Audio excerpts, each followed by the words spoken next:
Nah, kali ini mau kasih sekilas tentang hidup bukan hanya penderitaan. Ini merupakan kumpulan artikel Buddhis dari Biku Thanissaro. Tapi khususnya saya ambil poin akhir tentang samsara dibagi nol. Tujuan praktik Buddhis Nibbana kan dikatakan tidak bersebab, dan tepat disitulah terdapat sebuah paradoks jika tujuan hidup seorang Buddhis tidak memiliki sebab, bagaimana mungkin sebuah jalan latihan ini terwujud? Nah, ini pertanyaan yang cukup klasik kan.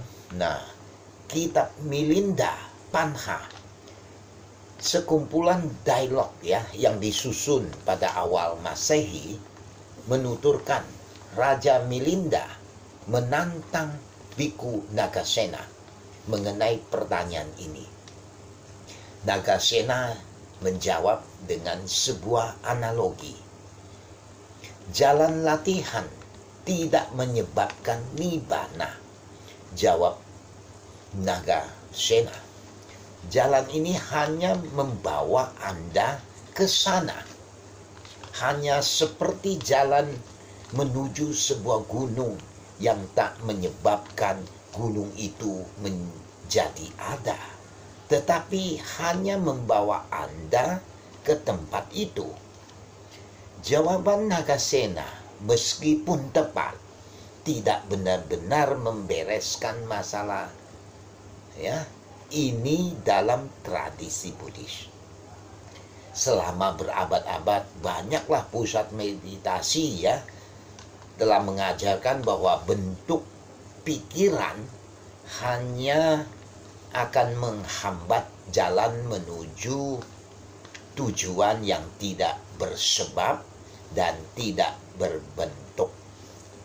Hanya dengan tidak melakukan apa-apa sama sekali, dan dengan demikian tidak memiliki bentuk-bentuk pikiran, kata mereka, barulah keadaan yang tidak berbentuk itu akan muncul bersinar.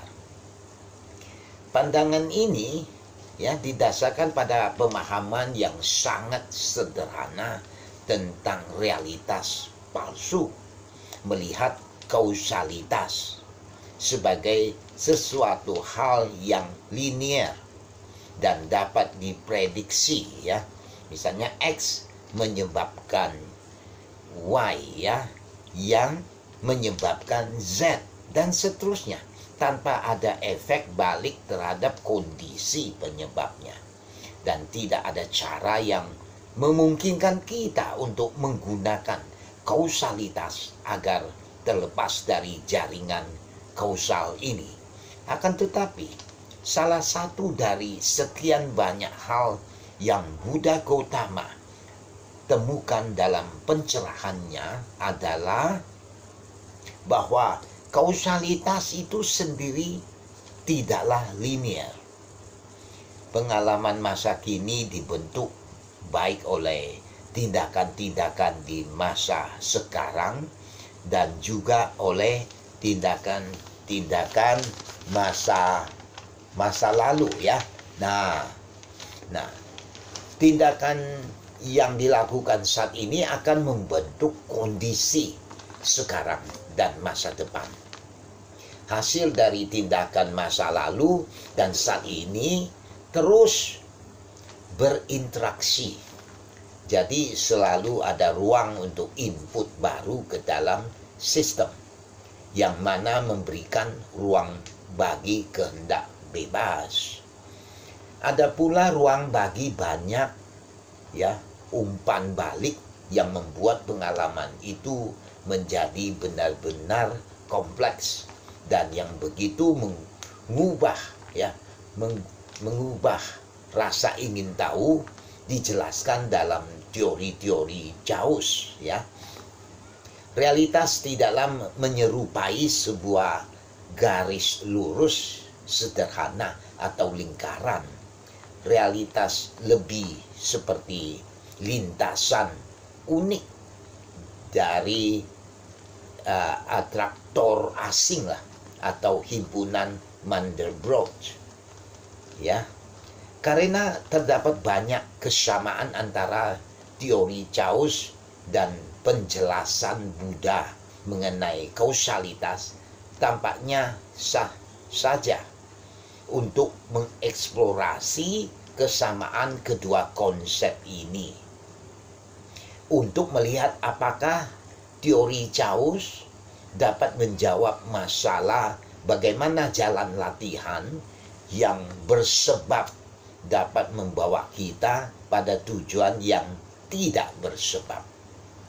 Hal ini dilakukan bukan untuk menyamakan ajaran Buddha dengan teori Gauss, atau untuk terlibat dalam istilahnya pseudo-science, ya, pseudo-science. Ini murni hanya merupakan sebuah upaya untuk mencari perumpamaan-perumpamaan untuk membersihkan konflik lah yang terlihat jelas dalam ajaran Buddha. Dan terdapat sebuah kebetulan yang terjadi sehingga salah satu penemuan matematika non-linear, ya, dasar teori Gauss, memberikan titik terang atas masalah ini.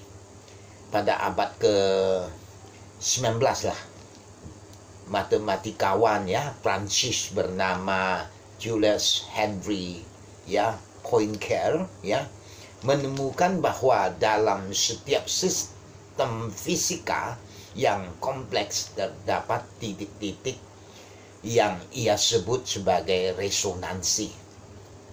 Jika gaya yang mengatur sistem ini digambarkan dalam persamaan matematika, maka resonansi adalah titik-titik di mana persamaan-persamaan ini saling berpotongan sedemikian rupa sehingga salah satu anggota dibagi dengan 0.